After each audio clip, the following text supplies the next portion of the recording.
this is Tim here from Your Six Studios. Today in this video I'm going to show you how to fix if your games are locked on your PlayStation 4. So if you're logged into your account, go all the way over to the right and go to Settings. And scroll on down. And we can go to where it says Account Management right here. And usually what happens is we need to restore our licenses on our PlayStation 4.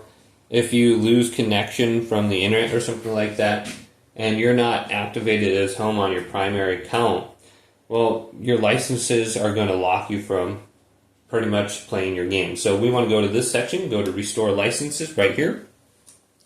And this is usually what fixes it.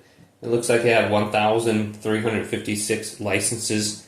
So it's going to take a couple minutes to go ahead and restore those. So if you don't do this, you can also try activating as your primary PS4 right here. Just go here and set your PlayStation as home. So just go to Activate right there.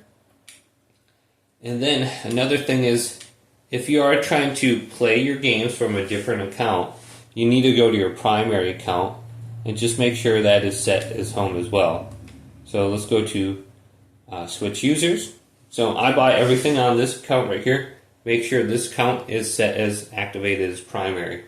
Then we can go to the secondary account and we should be able to access those games. So if you are having an issue with those accounts and they are locked out or wherever the games are, make sure you go on your primary account and you restore the licenses on that account as well.